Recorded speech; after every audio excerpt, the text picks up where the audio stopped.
If someone had told me a year ago that the person staring back at me in the mirror would one day feel more real than the boy I had spent my entire life pretending to be, I would have laughed in their face. I would have called them crazy. But the truth is even stranger than that, because this story didn't begin with me making a choice. It began the day my stepmom looked at me across the dinner table, smiled in a way I couldn't understand, and said something that changed my life forever. "Tomorrow," she whispered, "you're going to meet the real you." At the time I thought she was joking. I had no idea that within 24 hours my name, my appearance, my confidence, and even the way I saw myself would never be the same again. So before you judge me, before you decide whether what happened was right or wrong, listen until the end. Because I promise, the ending is nothing like you're expecting. When my dad married Sophia, I was 17. Everyone warned me that stepmoms were supposed to be controlling, dramatic, or impossible to live with. Sophia wasn't any of those things. She was calm, patient. She noticed things nobody else ever did. She remembered the smallest details about people, the kind of person who could tell if you were having a bad day just by the way you held your coffee mug. At first, I kept my distance. She wasn't my mother, and I didn't want another adult trying to tell me who I should become. So I stayed in my room most days, played games, went to school, and avoided family conversations whenever I could. But Sophia kept trying. Not by forcing me, by understanding me. She'd leave snacks outside my door before exams. She'd ask about my hobbies without pretending to know everything. She never judged me when I was awkward around people. It felt safe. One Saturday afternoon, she knocked on my bedroom door, holding a shopping bag. "I need your opinion," she said. "My opinion?" "Yeah." "Come help me pick an outfit." I almost laughed. "Why would you ask me?" "Because everyone sees fashion differently." It sounded ridiculous, but I followed her anyway. She pulled dresses, jackets, shoes, scarves, and accessories out of the bag one by one. "What do you think?" I shrugged. "This one's nice." "What about this color?" "I like the blue." "What would you pair with these heels?" Without realizing it, I started answering seriously. "No, that necklace doesn't match." She smiled. "See? You've got a better eye than you think." Nobody had ever complimented me for something so random before. After that day, she'd occasionally ask for fashion advice again. Little things. Nothing weird. Nothing uncomfortable. Just colors. Shoes. Hairstyles. Over time, I noticed something strange. I actually enjoyed it. Not because I wanted to wear the clothes. Because creating different looks felt like solving puzzles. Every detail mattered. Every color changed the whole picture. One rainy evening while Dad worked late, the power went out. The house was silent except for rain hitting the windows. Sophia lit candles around the living room. We started talking. Not about school. Not about sports. About confidence. She asked me a question nobody had ever asked before. If you could wake up tomorrow as the most confident version of yourself, what would change? I didn't answer immediately. "I don't know." "Sure you do." "I guess." I stared into the candlelight. I'd stop worrying about what everyone thinks. She nodded slowly. "Interesting." "What?" "You didn't mention money." "No." "You didn't mention popularity." "No." "You mentioned confidence." I never forgot that conversation. The next morning, she left another shopping bag outside my bedroom. Attached to it was a handwritten note. "Trust me." Inside was a plain black hoodie. A pair of slim jeans. Sneakers. Nothing unusual. Until I reached the bottom.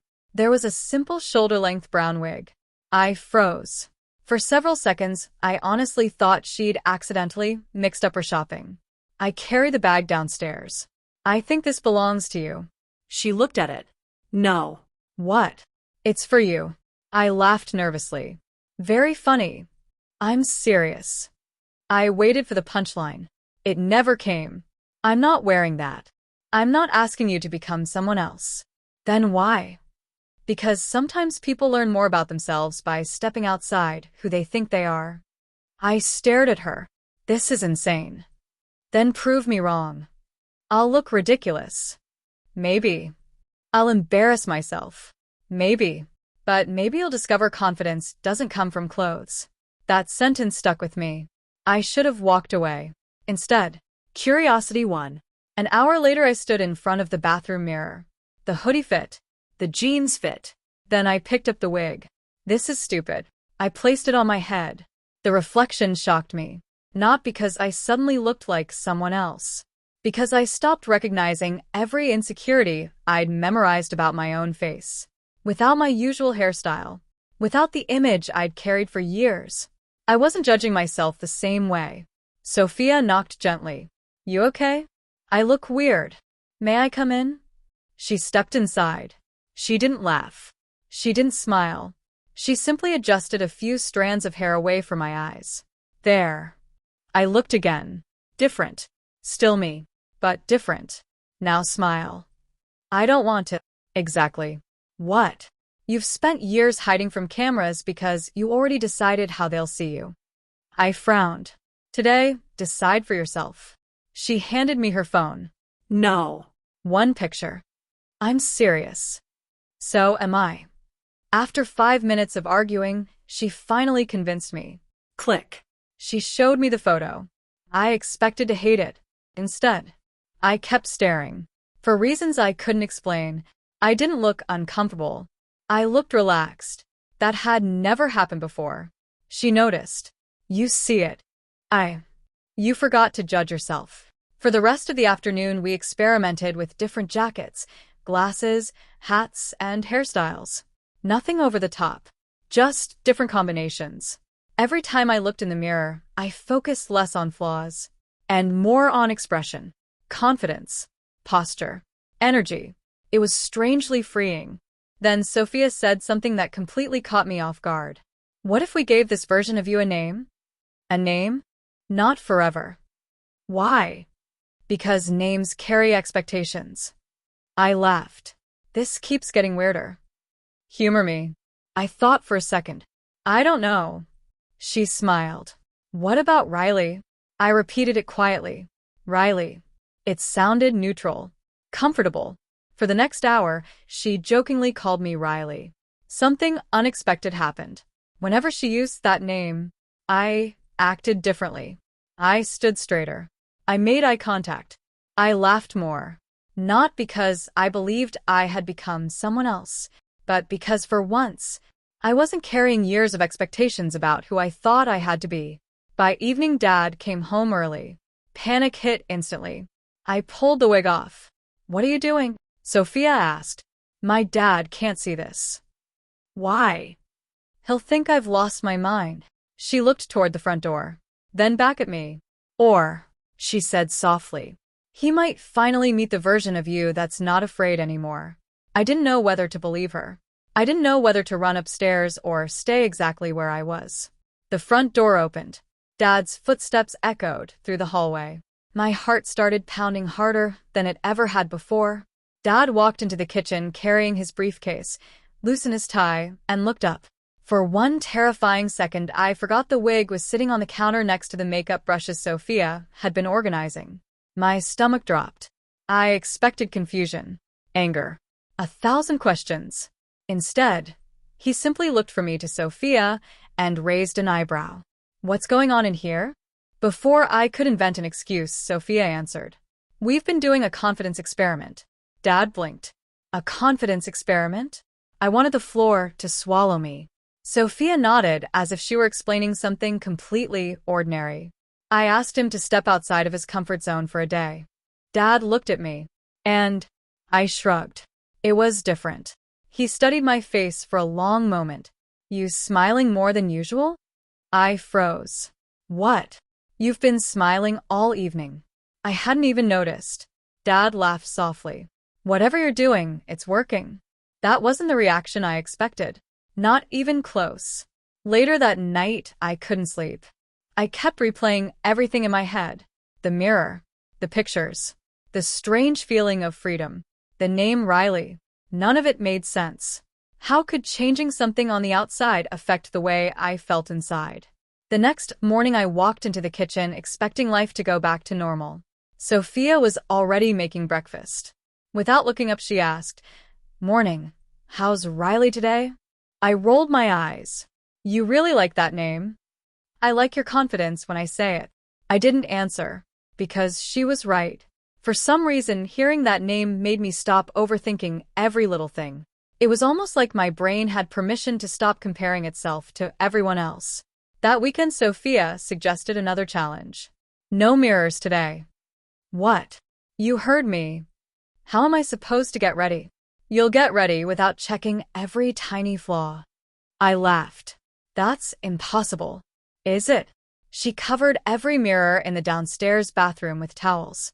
I thought the whole idea was ridiculous. But as the day went on, something interesting happened. Without constantly checking my reflection, I stopped worrying about how I looked every 5 minutes. I actually paid attention to conversations. I laughed more. I listened instead of wondering whether my hair looked stupid. By dinner, I realized something. Most people weren't judging me nearly as much as I imagined. Most people were too busy worrying about themselves. That realization hit harder than anything else. Monday at school, I caught myself walking differently. Not because I was pretending to be Riley, because I had accidentally learned confidence wasn't something you wore. It was something you practiced. A few days later, one of my classmates stopped me after history class. You seem different. Different. That word again. Different how? I don't know. You just seem lighter. I laughed. I guess. No, seriously. You've actually been talking to people. I always talked. He smiled. No. You answered questions. You joked with everyone. You even volunteered during class. I hadn't noticed. Apparently, everyone else had. When I got home, I told Sophia. She wasn't surprised. You stopped trying to disappear. I didn't realize I was doing that. Most people don't. She handed me a notebook. What's this? A challenge. Inside the first page, she had written one sentence. Who are you when nobody expects anything from you? I stared at it. She continued. For 1 week, write one honest sentence every night. About what? Anything. No pretending. No trying to sound impressive. Just honesty. It sounded easy. It wasn't. The first night I wrote, I'm scared people won't like the real me. The second night, I spend more time imagining failure than success. The third, I don't even know what I actually enjoy anymore. Every page became harder than the last. By the end of the week, I realized I had spent years trying to fit into an image that wasn't even mine. One evening, Sophia asked to read the notebook. I hesitated, then handed it to her. She didn't speak while reading. She reached the last page, closed it gently, then looked at me with tears in her eyes. You know what I see? What? A kid who's been apologizing for existing. Her words hit like a truck, because deep down, she was right. I apologized before asking questions. I apologized when someone bumped into me. I apologized for taking up space. I apologized even when things weren't my fault. Why? I had no answer. The following weekend, Sophia surprised me again. She drove me to a small photography studio owned by one of her friends. The second we walked inside, I panicked. No. What? I'm not doing a photo shoot. Why not? I hate cameras. She smiled knowingly. Exactly. The photographer greeted us warmly. No pressure. We'll just talk. For 30 minutes, we didn't take a single picture. We laughed, told stories, drank coffee. Eventually, he picked up the camera. Don't pose. Just keep talking. Click, click, click. He barely gave me time to think. An hour later, he showed me the photos. I couldn't believe it. For the first time in my life, I looked genuine. Not because I suddenly became attractive. Because I wasn't trying to look perfect. I was simply being present. Sophia leaned over. See the difference? I nodded silently. Confidence photographs better than perfection. That sentence stayed with me. Over the next few weeks, we never repeated the wig experiment exactly the same way. Sometimes it was just different clothes. Sometimes different hairstyles. Sometimes different ways of introducing myself in harmless role-playing exercises. Each challenge had one purpose: to remind me that identity isn't a prison. It's something that grows. One afternoon, while organizing old family boxes in the attic, I found a photo album from when Dad was in college. I couldn't stop laughing. His hair was shoulder length. He wore bright colors, vintage jackets, even earrings. When he came upstairs, I held up one of the pictures. You? He laughed so hard, he nearly dropped the box he was carrying. Oh no. You looked completely different. I was. So, what happened? He smiled. I grew. Sophia looked at me. See, we all have different versions of ourselves. None of them are fake. They're chapters. That night I couldn't stop thinking about those words. Maybe Riley wasn't replacing me.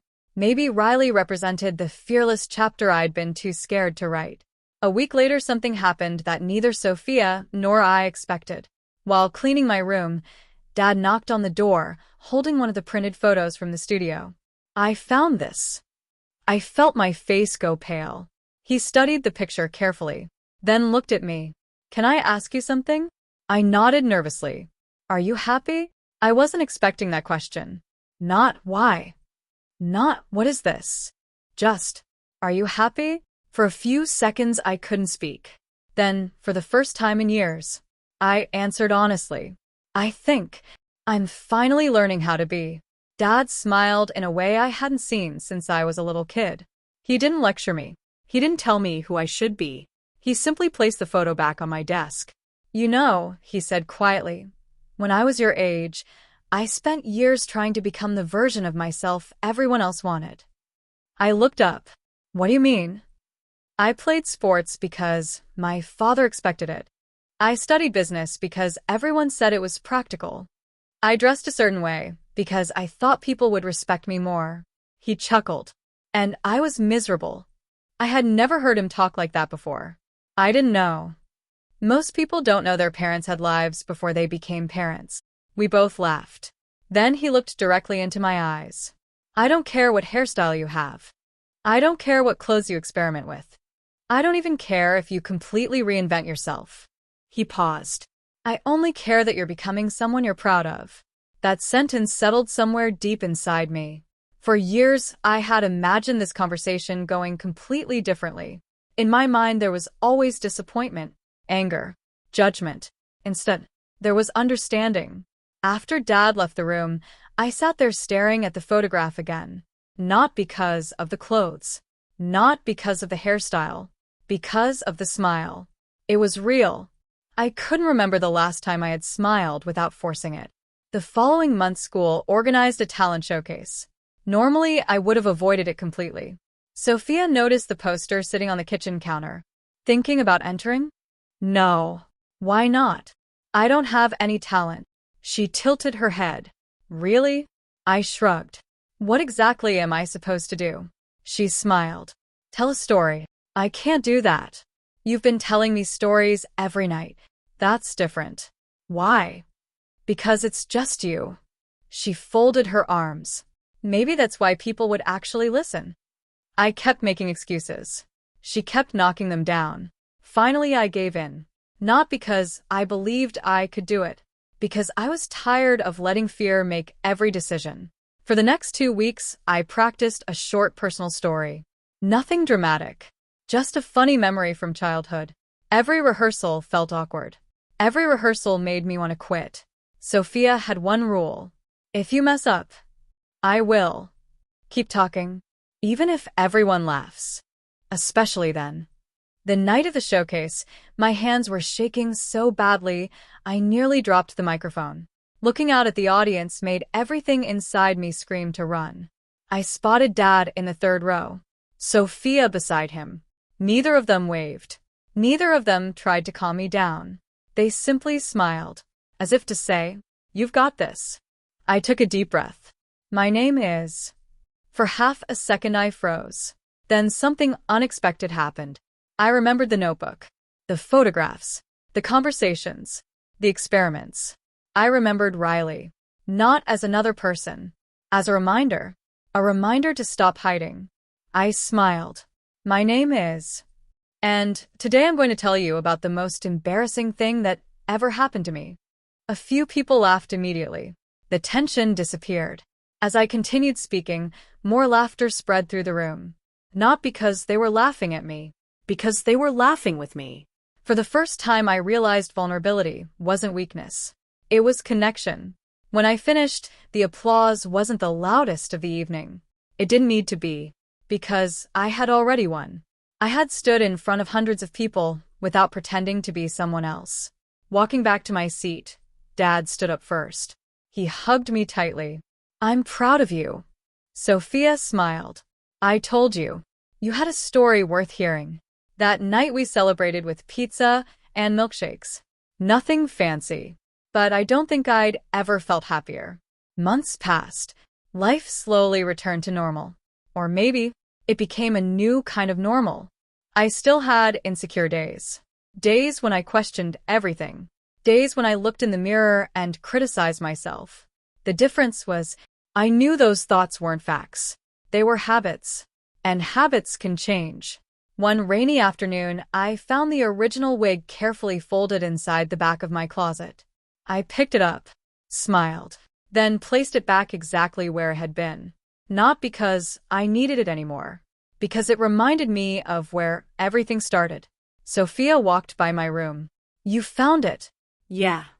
"You keeping it?" "I think so." She laughed. "Sentimental?" "Maybe." No. I looked at the wig one last time. It's proof. Proof of what? That confidence can begin in the strangest ways. She nodded. "I was hoping you'd figure that out." Years later, after graduating, getting my first real job, and moving into my own apartment, I invited Dad and Sophia over for dinner. While unpacking old boxes, Sophia pulled out a worn notebook. My notebook. The one she'd given me years earlier. She handed it to me. "You should read the first page." I opened it.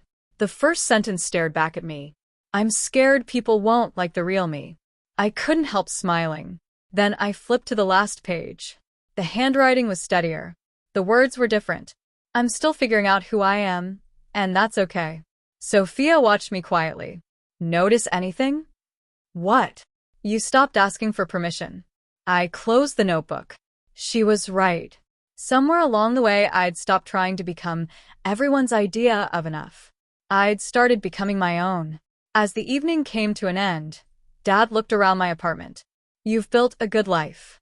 I smiled. "I'm trying." No. He shook his head. "You are." After they left, I stood alone by the window watching the city lights. I thought about that first dinner table conversation. Tomorrow, you're going to meet the real you. Back then, I thought she meant a new name, a different appearance, a completely different identity. I couldn't have been more wrong. She never gave me a new identity. She gave me the courage to discover the one that had been buried underneath fear, self-doubt, and other people's expectations all along. The clothes were never the lesson. The wig was never the lesson. The name Riley was never the lesson. The lesson was that confidence isn't something you find in a mirror. It's something you build every time you choose honesty over fear. Every time you stop hiding. Every time you allow yourself to grow instead of staying trapped inside the version of yourself that everyone else expects. Looking back now, I understand why Sophia never forced anything. She never told me who to become. She simply opened a door. I was the one who decided to walk through it. And if there's one thing this journey taught me, it's this. Sometimes the person you're searching for isn't waiting somewhere out in the world. Sometimes they've been quietly waiting inside you the whole time, hoping that one day you'll finally let them step into the light.